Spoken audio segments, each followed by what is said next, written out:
আপনি যখন জিকির করবেন ভিতরে কলবের মধ্যে তখন শক্তি হয়, লাইটিং হয়। এটা শক্তি হইলে রুহের আত্মার জগতে এই শক্তিপূর্ণ কলব দেয়া অন্য একটা কলবের উপর আত্মার উপর আপনি বিজয় লাভ করতে পারেন। এটা তো স্বাভাবিক কথা, এটা তো হবে। তাছাড়া এটা কাজ হবে কেমন? এখানে আপনার সন্তানের প্রতি আকর্ষণ, আত্মার একটা আকর্ষণ আছে না? স্ত্রীর প্রতি আছে না? জমি প্রতি আছে না? আরে 20 লাখ টাকা থুইছিলেন জমে, উলুতে খাই হালাইছে, কষ্ট লাগে না? লাগলো কেন? ওইটার একটা আকর্ষণ, মহব্বত আছে। একজন ওই যে সারা জীবন ভরে কম খায় কোন রকম কষ্ট মষ্ট করে টাকা জমাইছিল মোটামুটি 80-90 লাখ টাকা। মাইট ছিলেন না? সে মাইটের মধ্যে রেখে দিছে, মেলা বছর 30-40 বছর পরে এটা খোলাইছে, উপরে সিন্ধি ছিল, খালি টাকা থুইছে। ওই একদিন পরে দেখি কত লাখ টাকা হইছে। পরে যায় দেখে যে একটা ভদ্রলোকের নাম কখন আমি কি এরকম ওই বোকা ভদ্রলোকে যাইয়া 3-2 সাইজ করে দিচ্ছে, টাকাটা সব জুড়ি জুড়ি বালি আলাইছে। আর মরে না বাসে তার কোনো ঠিক নেই। এই আকর্ষণ না? তাহলে পরে তাহলে আপনার ভিতরে কলবের মধ্যে আকর্ষণ আছে আছে একজনের এটা হয়, প্রতিভাত হয়। এটা আখিরাত জগতে যারা চলে, ভিতরে যে একটা লাইটিং আছে, একটা শক্তি, একটা কাজ করে এটা আধ্যাত্মিক জগতে। এটার কাজ যারা করে ওইটাতে কিছু কাজ হয়, এটা ওনারাই জানে। এটা সমাজে এই কথা বিকবে নাই, এটা একটা আলাদা জিনিস। এটা মানুষ ট্রান্সমিটেড হইতে পারে, এটা বিজ্ঞান আবিষ্কার করে ফেলছে। ট্রান্সমিটেড হইতে পারে, বিজ্ঞান আবিষ্কার করুক বা নাই করুক, পৃথিবীর কেউ না জানলে আমি সাক্ষী আছি। কি সেটা শোনেন, সোয়াপুর গেছিলাম না, সোয়াপুর মাহফিলে, গোরাকান্দা মাহফিল হয়েছিল, ওখানে বক্তব্য বলছি, ওই যে ধর্ম উপদেষ্টা সাহেব আসছেন খালেদ, কি তার আত্মার শক্তি ট্রান্সমিটেড কেমনে হইতে পারে? আসলে সকল কাজ সেই জনা করেন, আপনি করিয়া কাজ পরের নাম ধরেন। এটা একটা পর্যায়। সরাসরি রুহের আত্মার জগতের ইচ্ছা করলে সে সরাসরি কাজ করতে পারে। কোন কাজ আল্লাহ পাক বান্দার পক্ষ থেকে করেন, কোন কাজ ফেরেশতারা করে, কোন কাজ সেই আত্মার শক্তিশালী লোকটা ডাইরেক্ট করে। বেলায়েত বিল মালামাত দেরাসাত দেরায়া উস্তা সৌরা, সব বেলায়েতের হল স্তর। এগুলা ফাঁকে যাওয়া লাগবে না, আমি সাক্ষী। আমি কেউ দাঁড়ে কথা বলি না। পশ্চিম বিল্ডিং আমি যখন থাকি, আমার একটা সাইকেল ছিল, ওই সাইকেলটা বাবু কাকার কাছ থেকে আমি কিনছিলাম। আমি সেটা 9.5 বছর চালিয়ে আবার বিক্রি করছি। যাই কিছু উনি চালাইছে 25 বছর। সেই সাইকেল নিয়ে আমি সকালবেলা ভোরে চলছি, হলো আমার বোনের বাসা, ওই যে পারবিন, সেই গাজীপুর কৃষি গবেষণা, চোখে রোদ লাগবে দিকে সকাল ভোরেই চলছি। ওই 2-3টা বিস্কুট খাইয়া যাইতেছি আর কি। সুতিবার স্ট্যান্ডে যখন গেছি, ওই ব্রিজের পশ্চিম পার বাম দিকে দোকান ছিল সলিমুদ্দিন, ওনার ছোট্ট একটা দোকান ছিল, ওখানে উনি বসে সেটা বিক্রি করে। মাঝে মাঝে আমি দেখি ওখানে যখন সাকিল্লা যখন পার হই, তখন সলিমুদ্দিন দাঁড়িয়ে বলে কি, ভাইজান খারাপ। আমি কি মনে করি কেমনি কি কয় না, বসেন, ওই যে ভাত রাঁধছি আর বেগুন পোড়া দিছি ভর্তা, খাইয়া যান, আমি অপেক্ষা করতেছি। আপনি জানেন কেমন আশ্রমের দিক দিয়ে? আমি জানি রেপটি। কেমনে জানলেন? ওই রাত্রিতে আব্বার স্বপ্ন দিয়েছে, আমার আব্বার কথা বলছে। আব্বা তো ওই বিল্ডিং এর, আমি তো পশ্চিমে বিল্ডিং থেকে, আমি জানি কেউ জান নাই। ভাত খাইতে গেলে তোর দেরি হয়ে গেল, বিস্কুট খাইয়ে রওনা দিছে গাজীপুর। আব্বা বললেন কি, কয় সলিমুদ্দিন ওই মঞ্জু তো যাইতেছে সাইকেল নিয়ে গাজীপুর,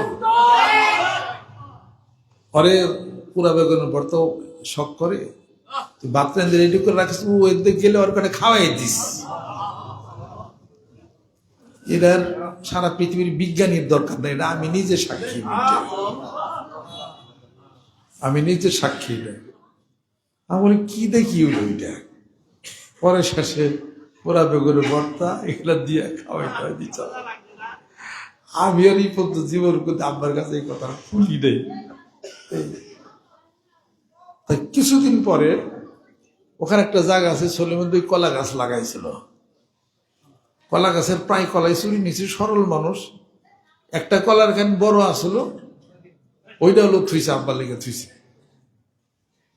এই উডার চুরে না নাইকা চুর ধরা পড়ছে বাড়ির ছুটে, কইছে যাই সব কান নিলিতে এই বড় কানিটা নিলি না কেন? চুর কইছে কি, কয় ওই কান নেমু কি, ওই বড় কানি তো আগে নেমু। যখন ওখানে গেলাম দেখলাম যে খয়রি কালের পাঞ্জাবি পরে হুজুর মোটা সোটা ওই কানির নিচে খায় রয়েছে। যত যে কয়দিন গেছে ওই কদিনই দেখছি, আমরা ওটা চুরি নিতে পারিনি কেন? সলিমুদ্দিন সেই কাইটা ফানিয়ে আনছে, বাংলা করে আমি এনে খারা। আব্বা ওই জায়গায় কি আনছ? হয় কলা আনছি। কলা খাওয়ানোর খুব শখ আমার, তাই না? আমি আর কলা জীবনে খাইনি, সবজি কলা জীবনে খাইনি কোনদিন। হ্যাঁ, আমার কলা খাওয়াইবে? মাতবুরি করাটা ঠিক পাও না কোনদিন? খুব বকা টকা। আমার কোনো জ্ঞানে ধরতেছে না যে এটা কি হয়েছে, কিছুই বুঝলাম না। কত মানুষ আনে, দেখ তোর কলা পাইতে না দাদা, কলা পিনের দিকে কলা থুয়ে দেয়। এইগুলোকে বইকে শিখে দিলে চলি বুঝে তো খাইয়ে। পরে পাশে ব্যক্তি গেছি, সে আব্বাকে ওই গেল গানি কিরে, এত তো রাগ করলাম, বকলাম, যাই দুই ফালা নিয়ে গেছে, আর বাদ দুই ঘরে নিয়ে ব্যস্ত করে, গরিব মানুষ। সলিমদ্দি ভাই দুই ফানা দেন, আব্বা চাইছে, ব্যাগটি তো আনছে মি আব্বা নিয়ে, এই কলাটা ফানাটা থুইছি তো নি আব্বার নিকে মিলে, বাদ বাকি সব তো চুরে নিচে। আমি কি ঘটনা আমি কিছু জানি না, দুই ফানা দেন, বাদ বাকি আব্বা নিয়ে দেবে কইছে। পরে সলিমুদ্দির কাছে ব্যাগ ঘটনা শুনলো, সলিমুদ্দি এইসব ঘটনা করলো, যার কলা তারই দিয়ে গেলাম, পাহারা দিছে হে হের কলা হেরেই দিলাম। আমি এর নিয়ে তো আবার রাগ করছে আপনার সাথে, এখন তো বোঝা গেল। এই সমস্ত কথার হিসাবপত্র কাগজ কলম দিয়া ইসবাকের ফিকা ফিকির বানাইলে তো শুধুই পথের ফকির, শুধুই তাহার নামের জিকির, তারই সন্ধান করে। কাগজ কলমে মিশন যাবে না, এটা মিশন যাবে না। যেমন কাগজ কলমে মিশন যায় নাই, কি যায় নাই? মনসুর হাল্লাস মিশন গেছে, কাগজ কলমে মিশে নাই ওয়াইস করণী রহমতুল্লাহ।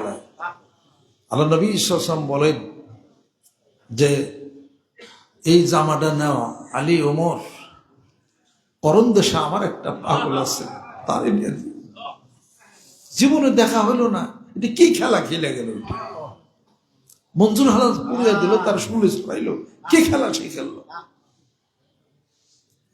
এই জন্য তো কবি বলেন, আশি হলে মাস কমিলে হায়রে মানসর হেল্লা যে আবার আনাল হক বলে, আনাল হক বলে, সেই মতো আসে আমি হইলাম রে। এই যে কথাগুলি যারা বাঁধছে তাদের ভিতর তেজক আছে, খালি ফতুয়া দিবার আসেন না, বুঝলাম না বসে জিনিসটা। মানিকান দারওয়াসী ভুল ফিরিয়ে দেয় না, কাজে এটা আপনার পক্ষ থেকে ঘটনা ঘটতে পারে। আপনি আত্মার জগতের শক্তি বৃদ্ধি হলে ইত্তাকু ফিরাসাতাল মুমিন ফাইন্নাহু ইয়ানজুরু বিনুরিল্লাহ, তিরমিজি শরীফ। মুমিনের ফেরাসাতকে তোমরা ভয় করো, একজন মুমিন ব্যক্তি আল্লাহ নূরের মাধ্যমে দেখতে পায়। এরকম কোন মানুষ যদি, মুখলেস বান্দা যদি তার কলবের শক্তির মাধ্যমে আল্লাহ নূর দ্বারা যদি সে দেখে, তাহলে এই নজর কিন্তু অনেক দূর যাইতে পারে। এটা ইচ্ছাই হয়, অনিচ্ছাই হয়। সে যদি আত্মার জগতে শক্তি দেয়, ইচ্ছা করে কোনো মানুষকে সে তার প্রতি প্রভাব বিস্তার করবে, পারে। এটা হলো তার জিকির করতে করতে তার একটা শক্তি তার বাড়ছে। সুবহানাল্লাহ। অত কেন বললাম এই কথা? যে আপনার পীর, আপনার শাইখ কোনো ফাংশন নাই তার। আপনি জিকির করবেন, নামাজ পড়ে আপনি জান্নাতে যাবেন। তবে সেই পীর শাইখ যদি রুহের আত্মার জগতের শক্তির যদি প্রচন্ড গতি যদি হয়, তাহলে পরে সে অবশ্যই আত্মার জগতে আপনার জন্য কিছু কাজ করবে, কিছু করে, কিছু অ্যাকশন আছে। চেহারা দেখে কাম হবে না, টাকা দিয়ে কাম হবে না, তার বিশাল স্টেজ সাজাইলেও এটার লাভ হবে না কোনো। এটা অন্য একটা হিসাবপত্র। আত্মার ধর্ম আত্মাকে আকর্ষণ করা, আত্মার ধর্ম আরেক আত্মাকে আকর্ষণ করা। স্বভাবের ধর্ম স্বভাব চুরি করা, পানির ধর্ম নিচে যাওয়া, আগুনের ধর্ম উপরে যাওয়া। এক একটা জিনিসের ধর্ম রয়ে গেছে। মানুষ, প্রত্যেকটা মানুষ বৃদ্ধ হন, তার একটা ধর্ম আছে। কি ধর্ম আছে? 85 বছর একটা বয়সের একটা বৃদ্ধ মানুষ, ধর্ম মানে কি? তার মন যেটা আছে, মন চিরসবুজ। মন কোনোদিন বৃদ্ধ হয় না, মন চিরসবুজ।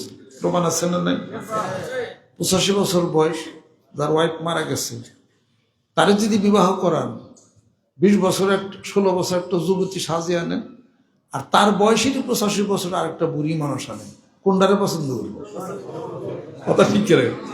বুড়িরা ঠিকই 85 বছর, কিন্তু যুবতীরা পছন্দ করবে। কারণ কি? এটা হলো মানুষের ধর্ম, এটা তার মন চিরসবুজ। মন যদি চিরসবুজ, 75 বছর বুড়িরা হে যুবতীরে পছন্দ করে, ও তাহলে মনটা অনেক যুবক, তাই না? আর আল্লাহর জিকির করবা গেলে শুনলেন আল্লাহ ঠ্যাংটা বিষ করতেছে, কেমনি জিকির করি, নামাজটা কেমন করি। আর বউ মারে গেলে বিয়া করলে যুবতীরা তো খুবই পছন্দ করো।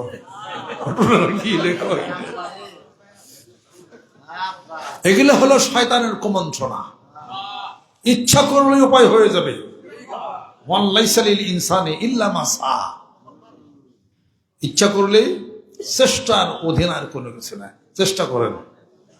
এখন যদি আপনি মনে করেন এই পাঞ্জাবি খুলে ভালো, গেঞ্জি খুলে ভালো, হাতে একটা সর্ষের তেল মেখা কনকনা শীতের মধ্যে পুকুরে যায়, যদি কিসের শীত, কিসের কি লা ইলাহা ইল্লাল্লাহ, লা ইলাহা ইল্লাল্লাহ বলে আল্লাহু আকবার একটা ডুব দিয়ে ফটকে উঠে যান, কিচ্ছু না। আর যদি খেতা সাইডটা গায়ে দিয়ে তুষক চাদর মোড়াইয়া মাথার পেটি পেটি বাইক দেয়, পুকুরের পাড়ে যেতে কই, যদি ডুব দিতে আমার জীবন শেষ। সেরকম বাবা গো, আমার চল বোনের ভাই আজকে যাই, যত এরকম করবেন সেটা তত এরকম ধরবো। কথা ঠিক কিনা? তত এরকম ধরবো। কোন ধরনের কথা এটা? তার ভেঙে গেছে, হয়ে গেছে, অমুক তোমার মান্দা বেশি, এটা বেশি, যত বিষের কথা কইবেন তত বিষ তোমার ধরবো। এক সারাটা ফেলা আল্লাহ জিকির করে, আরে চোখের মধ্যে চলে যাক, দৌড় দেয়, কি হয়েছে? তোমার মনের শক্তি যত বাড়বে, তোমার ইবাদতের শক্তি তত বেশি পাইবা। মনকে বুঝাইতে হবে আজ বাদে কাল কবরে যাইতে হবে, বেশি দিন বাকি নাই। সামনে একটা অন্ধকার জায়গা, তার নাম হলো কবর। কবরে যাইতে হবে, অনেক দিন থাকবো কবরে যায়, অনেক দিন আমাকে থাকতে হবে, জানি না কত হাজার বছর, কত কোটি বছর। কবরে মৃত্যুর পরে কি জান্নাতে যাইবেন? জান্নাত তো হাসতা না, কয়েকটা কান ঘুরে নি খায়, অনেক পরে কান ঘুরে নি কিছু খামনের পরে জান্নাত, অত অবস্থা। আমি মনে মনে কি যে ঠেক, আল্লাহ ঠেক চালা, এই মানুষ বানিলেও তারে খাইবার দাও, তার শরীর গলা বানাও, ইডা ওটা হ্যান তা না, আবার এই মানুষ মারা যাবো, তার ইডা ওটা করে, তা বলো বৃষ্টি দাও, বৃষ্টির মধ্যে দুধের নহর, মধুর নহর, পানির নহর, আবার বলে সুন্দরী মেয়ে হলো হৌর বানিয়েছে, যেটা ওটা হ্যান তার, ইয়া তো কিছু দরকারটা কি আসলো, কি আর এক মানুষ বানাইছে, সকালবেলা জিকির করে, বিকালবেলা 3 বার মিশা কথা গায়, আবার রাত্রে হওয়ার সময় বিড়ি খায় না। এই ধরনের মানুষ, তার জন্য বলে এত বলো আয়োজন কি একটা। এই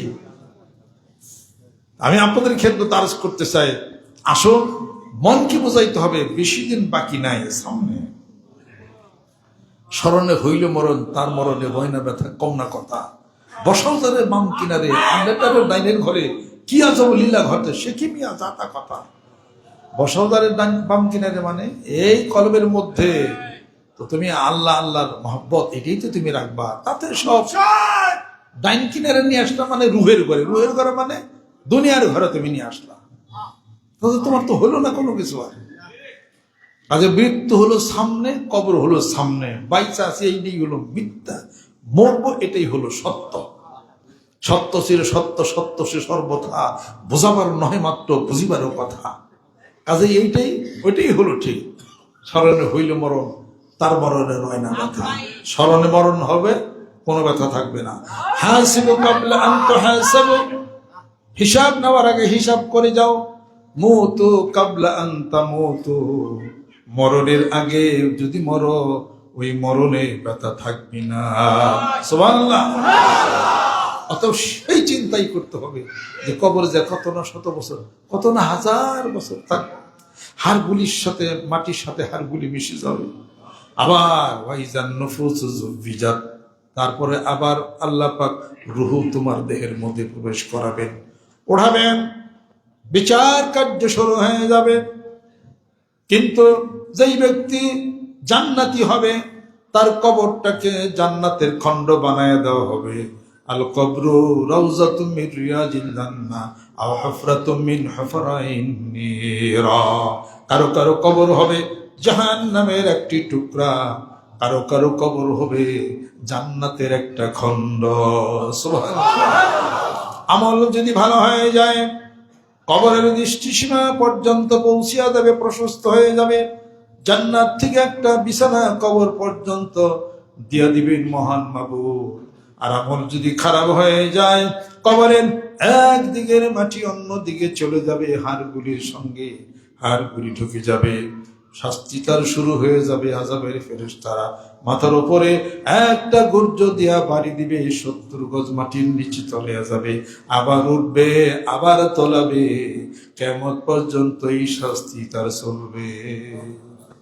বিচার কার্য যখন শুরু হয়ে যাবে, অতারাল জিবালা তাহসাবুহা জামিদাতান ওয়া হিয়া তামুররু মাররাস সাহাব, এই পাহাড়গুলি ভেঙে চুরমার হয়ে যাবে। অসুইরাতিল জিবালু ফাকানাত সারাবা, আর পাহাড় মরীচিকার মতো হয়ে যাবে। গোটা বিশ্ব পৃথিবী চটিয়াল ময়দান হয়ে যাবে, কোথাও উঁচু, কোথাও নিচু, বারেজা, কোথাও উঁচু নিচু কিছুই তুমি দেখবে না। হে রাসূল, আল্লাহ পাক তার রাসূলকে বলেন, এটাই কিন্তু হাসরের ময়দান, বলেছি না, এটাই হাসরের ময়দান। এই ঘর বাড়ি এটা ওটা কিছু থাকবে না, সব একটা ময়দান, বিশাল ময়দান হয়ে যাবে। বিচার কার্য শুরু হয়ে যাবে। আল্লাহ রাব্বুল আলামিন বসবেন, আর তার সঙ্গে বসার মতো অধিকারী পৃথিবীর কেউ নাই, একমাত্র আল্লাহর বন্ধু ছাড়া। আর যদি সুপারিশ করেন, আল্লাহ পাক বলেন, ইল্লা মান আযিনা লাহুর রহমান وقال صوابا ذلك اليوم الحق فمن شاء اتخذ إلى ربه مآبا إنا أنذرناكم عذابا قريبا يوم ينظر المرء ما قدمت يداه ويقول الكافر يا ليتني كنت ترابا। বিচার কার্য শুরু হয়ে যাবে। আল্লাহ রাব্বুল আলামিন ওই সিংহাসনে আসন করবে, আল্লাহর নবী আল্লাহর বন্ধু বসবেন। আল্লাহ পাক বলেন, ও বন্ধু কোরআনুল কারীম তেলাওয়াত করো, বিচার কার্য শুরু হয়ে যাবে। সুবহানাল্লাহ। আল্লাহর নবী বলবেন, আল্লাহ আপনি কোরআন তেলাওয়াত করেন। আল্লাহ পাক কোরআনুল কারীম তেলাওয়াত শুরু করবেন। আর রহমানু আল্লামাল কোরআন, আল্লাহ পাক নিজেই বলবেন, আনার রহমানু আল্লামাল কোরআন খালাকাল ইনসানা আল্লামাহুল বায়ান। জোরকুন সুবহানাল্লাহ। আল্লাহ পাকের কুদরতের এই কণ্ঠের কোরআনুল কারীমের এই তেলাওয়াত শুনে শুনে যত জিন ইনসান মখলুকাত যা ছিল 50,000 বছর পর্যন্ত মমের মতো সব ভুলে যাবে। 50,000 বছর পর্যন্ত বেহুশ হয়ে মমের মতো সব ভুলে যাবে। কিসির কোরআন তেলাওয়াত আপনি করেন, আমি করি। দাউদ আলাইহিস সালাম করছেন, তাই তো আমরা পারি না। নবী বলছেন কোরআন ঠিক। দাউদ আলাইহিস সালাম এত সুন্দর কণ্ঠে পড়ছেন, আর কোরআন তেলাওয়াত শোনার জন্য সমুদ্রের মাছ এসে জড়ো হয়ে থাকে। যেরকম সুবহানাল্লাহ। আর যিনি কোরআন নাযিল করছেন তিনি কোরআন পড়বেন, হাসরের ময়দানে কেমন হবে? কেমন হবে? আল্লাহ সেই দিনগুলির কথা এখন থেকে স্মরণ করে যাইতে হবে, মনে করতে হবে, স্মরণ করতে হবে। আর আল্লাহর কাছে বলতে হবে, হে আল্লাহ মাফ করে দাও, হে আল্লাহ ক্ষমা করে দাও। তোমার দিদার পাওয়ার জন্য হাসরের ময়দানে যে বিচার কার্য তুমি পরিচালনা করবে, কাজী তুমি হবে, কাজী তুমি হবে। যেদিন রোজি হাসরে করিতে বিচার তুমি হবে কাজী। যেদিন রোজ হাসরে করতে বিচার তুমি হবে কাজী। বিচার করার ছলে তুমি তো সবাইকে সেদিন দেখা দেবে, মাফ করে দাও, সেদিন তুমি ক্ষমা করে দিও আমাদের। কি কথা কাজী নজরুল বলে গেলেন, কি প্রেমিক ছিলেন, কি নবী প্রেমিক ছিলেন, কি এশক, কি ছিলেন, কি তার ইবাদত। আমি তো কোনো ইবাদত বুঝি না।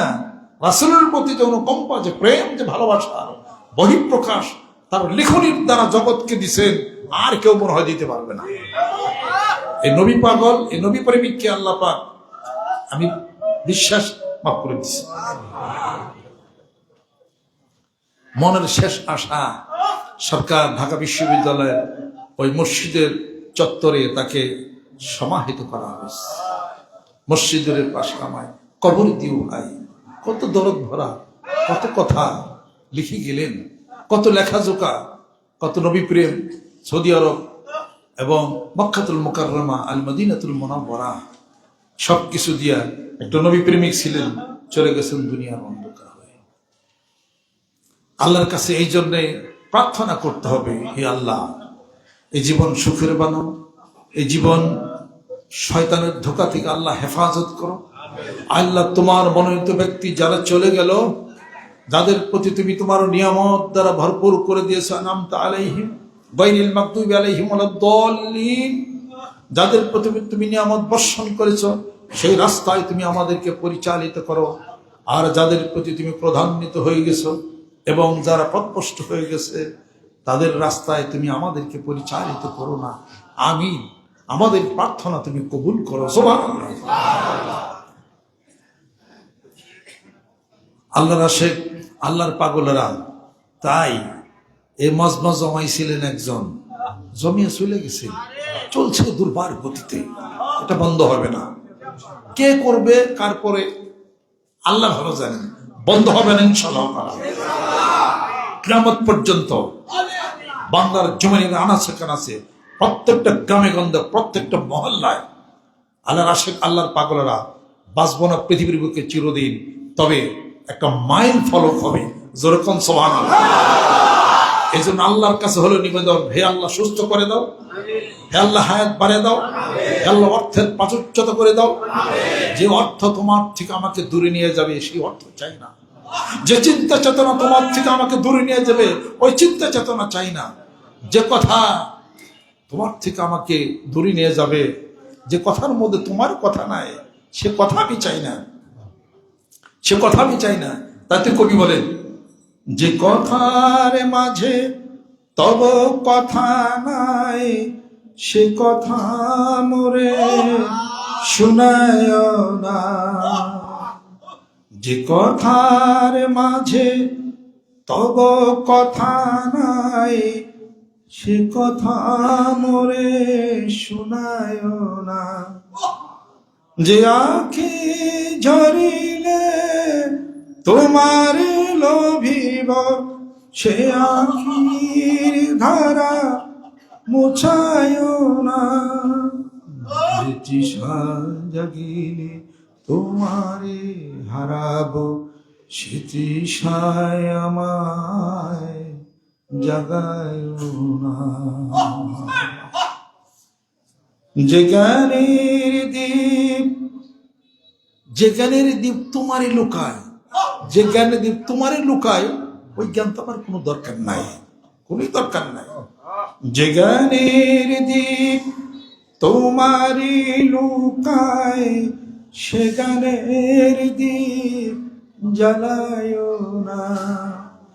যে যাত না পেলে তোমারে লোভিব, সে যাত না মোর হরিও না।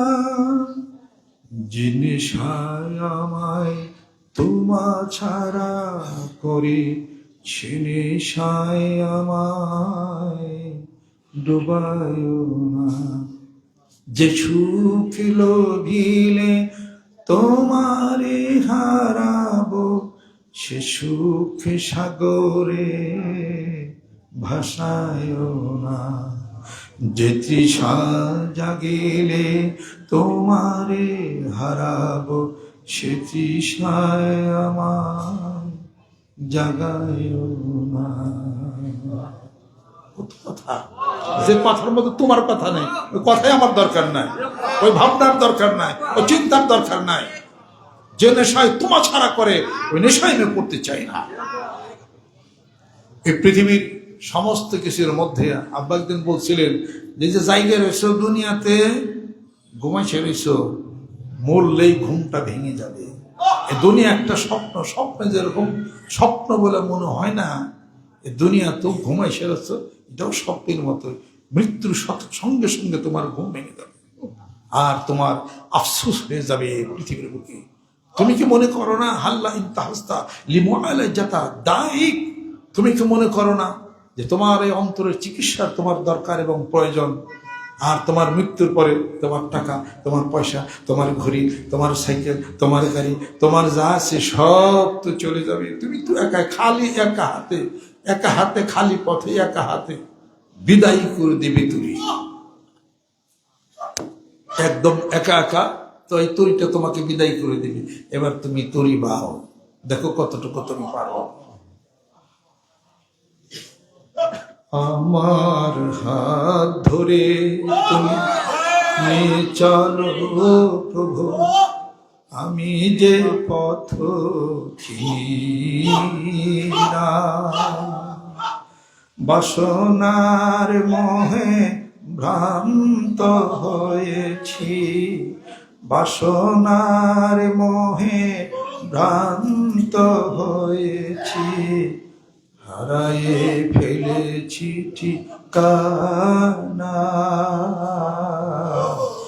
আমার হাত ধরে তুমি নিয়ে চলো প্রভু, আমি যে পথ চিনি না। নয়ন থাকিতে অন্ধ হয়েছি, বিপথে বিপাকে কত না ঘুরেছি। নয়ন থাকিতে অন্ধ হয়েছি, বিপথে বিপাকে কত না ঘুরেছি। কুলহারা হয়ে অকুলে ভেসেছি, কুলহারা হয়ে অকুলে ভেসেছি। মনতারে চাই পাই না, আমার হাত ধরে তুমি নিয়ে চলো দয়া, আমি যে পথ চিনি না। বাসনার মোহে ভ্রান্ত হয়েছি, বাসনার মোহে ভ্রান্ত হয়েছি। হারায়ে ফেলেছি ঠিকানা, আমার হাত ধরে তুমি নিয়ে চলো দয়া, আমি যে পথ চিনি না। আল্লাহ পাকের কাছে শুধু খেলে পড়িয়া, আল্লাহ যত দুষ যত অপরাধ অফুরন্ত নিয়ামত তোমারই খেয়েছি, শুকরিয়া আদায় করতে পারি না, আল্লাহ মাফ করে দাও, ক্ষমা করে দাও। নিঃসন্দেহে আফাল্লাহু আম্মা সালাম, যেরকম সুবহানাল্লাহ। ইন্নামা তাওবাতু আলাল্লাহি লিল্লাযিনা ইয়া'মালুনা সুআ বিজাহালাতিন সুম্মা ইয়াতুবুনা মিন কারিবিন। আল্লাহ বলেন সব মাফ, যেরকম সুবহানাল্লাহ। অতএব একটা প্রচন্ড গতি না, যিনি চলে গেছেন রেখে গেছেন এই মিশন, রেখে গেছেন আল্লাহর আশিক পাগলেরা আল্লাহর জিকির করি প্রচন্ড গতির মাধ্যমে। আমার মুর্শিদের বলিষ্ঠ নেতৃত্বে টেকনাফ থেকে তেতুলিয়া পর্যন্ত প্রত্যেকটা গ্রামে গঞ্জে মহল্লায় রুহের আত্মার জগতের কলব জগতের আল্লাহর জিকিরের বায়াতের এই ট্রেনিং এর ব্যবস্থা নিয়ে দাওয়াত পৌঁছাইতে হবে। রাজি আছেন?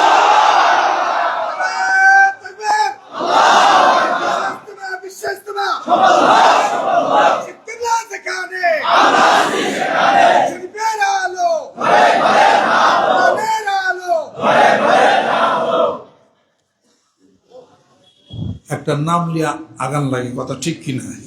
একটা নামের উপর আমরা আগাতেছি। মানিকগঞ্জ দরবার এটা তো একটা জায়গা, কোনো নামের হিসাবপত্র না। বিশ্বস্তমা তালিমে জিকির, বিশ্বস্তমা ব্যাপার খেলো কি বিশ্বনবী সাল্লাল্লাহু আলাইহি সাল্লাম তার জীবন আদর্শ, জীবন কর্ম, জীবনশৈলী, তার আচার, তার ব্যবহার, তার কথা ত্রুটি তো আমাদের আছে। যে আলাপ আলোচনা আল্লাহ পাক গোটা বিশ্ববাসীকে আল্লাহ নিজেই করে দিয়েছেন। যেরকম সুবহানাল্লাহ। এই পৃথিবীর মালিককে স্বয়ং আল্লাহ পাক তার রাসূলের কথাই বলছেন, ওমা ইয়ানতিকু আনিল হাওয়া ইন হুয়া ইল্লা ওয়াহয়ু ইউহা। যেরকম সুবহানাল্লাহ। আলিফ লাম র কিতাবুন আনজালনাহু ইলাইকা লিতুখরিজান নাসা মিনাজ যুলুমাতি ইলান নূর। আল্লাহ তাকে ঘোষণা করে দিয়েছেন, ওমা আরসালনাকা ইল্লা রাহমাতাল লিল আলামিন। আল্লাহ ঘোষণা করে দিয়েছেন, লাকাদ কানা লাকুম ফি রাসূলিল্লাহি উসওয়াতুন হাসানাহ। আল্লাহ ঘোষণা করে দিয়েছেন, কুল ইন কুনতুম তুহিব্বুনাল্লাহ ফাত্তাবিউনি ইউহিব্বুকুমুল্লাহ ওয়া ইয়াগফির লাকুম যুনুবাকুম আল্লাহু গফুরুর রহিম। আমি বলি নাই, আল্লাহই করে দিয়েছেন। যেরকম সুবহানাল্লাহ। এই পৃথিবীর মানুষ আলোচনার টেবিলে আলোচনার বিষয়বস্তুই বানাইতে হবে আল্লাহ নবী সাল্লাল্লাহু আলাইহি সাল্লাম। মানিকগঞ্জ দরবার শরীফের নেতৃত্বে বিশ্ব মানবতার প্রতীক সরওয়ারে কায়নাত আকায়ে নামদার তাজেদার মদিনা মুহাম্মদুর রাসূলুল্লাহ সাল্লাল্লাহু আলাইহি সাল্লাম তার কথা, তার আলাপ আলোচনা বিশ্বব্যাপী ছড়িয়ে দেওয়ার জন্য রুহের জগৎ, আত্মার জগৎ চক্ষু বন্ধ করে ধ্যান খেলের মাধ্যমে আল্লাহ নবী সাল্লাল্লাহু আলাইহি সাল্লামের আদর্শ সমাজের বুকে প্র্যাকটিক্যাল ট্রেনিং এর ব্যবস্থা করে যে আয়োজন করা হয়েছে বিশ্ব মানবতা, ওই আলাপ আলোচনার, ওই টেবিল, ওই গ্যাদারিং, ওই জনসমাবেশ বিশ্বস্তময় হতে পারে। জোরে জোরে কনসার্ট যা কিছুদিন ইনশাআল্লাহ তাআলা আপনাদের খেদমত আমার আরজ আসেন। আল্লাহ নবী সাল্লাল্লাহু আলাইহি ওয়াসাল্লাম 15 বছর হেরাগিরি গুহায় তিনি ধ্যান করলেন, ধ্যানমগ্ন অবস্থা করলেন। ধ্যানই নাই, যার জীবনের ধ্যান নাই তার জীবনের জ্ঞান নাই, যার জীবনের জ্ঞান নাই তিনি হলেন জ্ঞান পাবী। জ্ঞান পাবী মানুষ কখনোই মহাস্রষ্টার সন্ধান লাভে ব্রতী হইতে পারে না। সেই ধ্যান এবং সেই ধ্যান আমরা চলছি। আজকে দেখেন টিপিটক মহাদানী, হেনদানী, মহাদানী, যাদের নাকি মূল ব্যক্তি ওই আপনার বুদ্ধদেব তার চিন্তা, তার ধ্যান করে। এরপরে আপনার আরো অন্যান্য ধর্মের, জরাটুস ধর্মের ধ্যান করে, বাহাই ধর্মের ধ্যান করে, জৈন ধর্মের ধ্যান করে, বিভিন্ন ধর্মের যাজকের ধ্যান করে। আমরা করি ইসলাম ধর্মের, যিনি আল্লাহ পাকের মনোনীত ধর্মের যিনি বাহক, সেই মহামানব মোহাম্মদ মুস্তাফা সাল্লাল্লাহু আলাইহি ওয়াসাল্লাম, তার আলাপ আলোচনা, তার সকল কিছু সমাজে আমরা প্রতিষ্ঠা লাভের জন্য আমরা চেষ্টার মধ্যে আমরা দিছি। এই জন্য বিশ্বস্তের নাম যেরকম আপনাদের খেদমত আমার আরজ। যে গতিতে মানিকগঞ্জ দরবাসী কাজ চলছে, গতি আরো বাড়াইতে হবে। গতি একটু কম, মনে কিছু নিয়েন না। আপনারাই সবচেয়ে বেশি কাজ করতে পারবেন বাংলাদেশে, আপনারা সবচেয়ে বেশি পারবেন। আপনার কলবের কাজ করেন, কলবের কাজ যে করে তার অগ্রগামী বেশি হবে। মানুষ অন্তর জয় করতে পারলে সবই হয়ে যাবে। কলবের কাজ অনেকেই করে, কলবের কাজের অনেকের ধারা হয়তো অত আপ্ত নাও থাকতে পারে, আপনারা বেশি পারবেন। আর এই কাজে প্রতিযোগিতার মধ্যে নামতে হবে। যে রেটে যেভাবে মানুষ আসতেছে, যেটা হয়েছে, আরো 10 গুণ বাড়ার কথা ছিল। কথা খেয়াল করছেন? আমি তো আমার পিতার কথা ফলো করি। আব্বা বলছেন যে তোমার কাজের গতি তখনই কমবে যখন তোমার জিকিরের গতি কমবে। জিকির যদি কমে, সব গতি কমে যাবে। কারণ ভিতরে যদি মোবাইল চার্জ যদি না থাকে, তাহলে কাজ তো করতে পারবেন না। মোবাইল চার্জ হলে না আপনি হ্যালো কইবে, মোবাইল চার্জ দিলে হ্যালো কি কইবে? সে গতি যা আছে আরো। কবরে যাবো একদিন, চিরকাল কবরে থাকবো। পৃথিবীর বুকে যদি বাইসা থেকে কিছু কইলে যেতে না পারি, আল্লাহর সামনে দাঁড়াবো কি নিয়ে? কবি তো এমনি বলেন নাই, কি নিয়ে দাঁড়াবো আমি ও গো প্রভু দয়াময়। কি নিয়ে দাঁড়াবো তোমার সামনে প্রভু? কিছু গাট্টি মুস্কা বাইন্দে কিছু নিতে হবে। যেরকম ঠিক কিনা?